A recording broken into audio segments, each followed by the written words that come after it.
Hi, X level. Okay, welcome again in our learning process. Today we will study about tematik 5H, subtema 3, pembelajaran 1 dan 2. Okay, everybody. Before we start, let's pray first. Lord Jesus, we thank you so much for your blessing. Please help us to face everything in our life, especially for the coronavirus. And we pray for our students. May Holy Spirit help them to understand the topic. And we believe that you always with us in our daily life. Thank you, Jesus. We surrender this lesson into your hand. In Jesus Christ's name, we pray to you. Amen. Oke, anak-anak sekalian, X level, X1 sampai X5. Hari ini kita lanjutin pembelajaran kita tentang tematik, yaitu dua muatan ya. Hari ini kita akan belajar. Yang pertama adalah IPA, muatan IPA. Yang kita harus pelajari adalah faktor-faktor yang mempengaruhi kualitas air dan pengaruh kualitas air bagi kehidupan. Yang berikutnya adalah dari muatan bahasa Indonesia. Di sini kita akan belajar nanti menguraikan informasi penting dari teks atau karangan non-fiksi. Ya. Nah, yang pertama kita akan bahas adalah kualitas air. Air merupakan kebutuhan utama setiap makhluk hidup, bukan hanya kita, tetapi tumbuhan, hewan, semua makhluk hidup butuh air. Nah, air yang bersih tentu memiliki ciri-ciri. Sekarang kita lihat buku kita, halaman 82. Nah, di halaman 82 tertera ciri-ciri air dengan kualitas yang baik. Tentu sebagai kita manusia, kita wajib mengkonsumsi air yang kualitas baik untuk menjaga kesehatan kita. Nah, yang pertama kata air tidak berasa. Kalau ada rasanya, seperti ada asam-asamnya, berarti air itu boleh dibilang tidak baik. Bukan berarti karena dikasih air jeruk atau air asam jadi asam, bukan seperti itu. Maksudnya air murni tanpa campuran apapun. Yang kedua, airnya tidak berbau. Jadi bisa dicium aroma airnya, bau apa enggak, begitu ya. Yang ketiga, airnya pasti harus bening. Ya, tidak keruh. Air keruh itu contohnya seperti air yang bercampur dengan lumpur misalnya. Itu air yang keruh. Oke. Yang berikutnya adalah yang keempat, memiliki tingkat keasaman yang normal. Nah, tentang asam ini kalian nanti akan bertemu pelajaran ini di SMP di pembelajaran kimia, ya. Oke. Nah, yang berikutnya adalah air di sekitar kita memiliki sumber yang beragam, ya.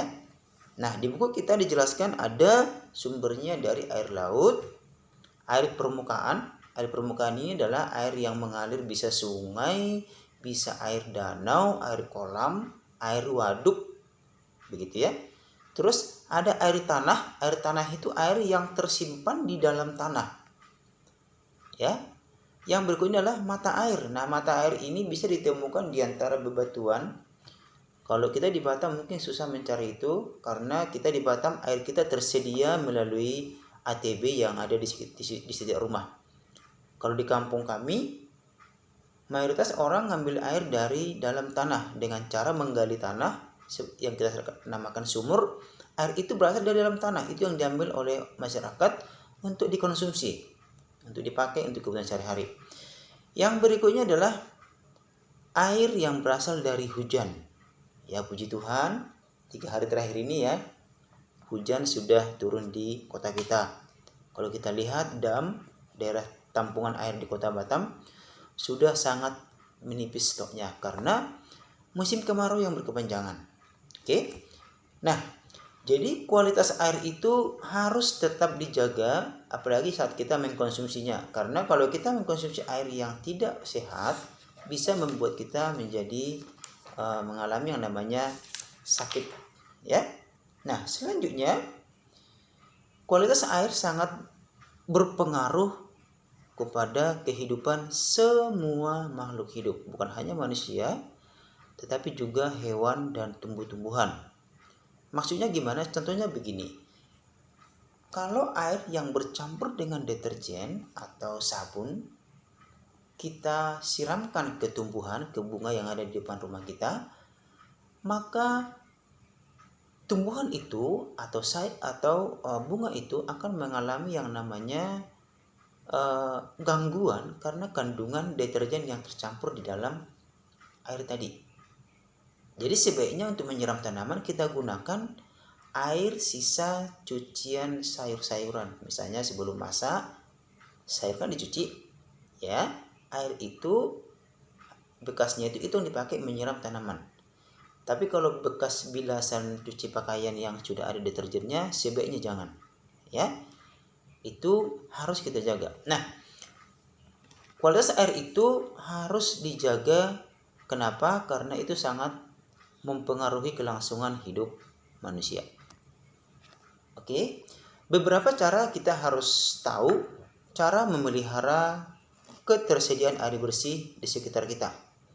Yang pasti ini sudah kita lakukan beberapa hal, dan saya ingatkan kembali, kita sebagai anak-anak sekolahan yang sudah diajari tentang menjaga kebersihan.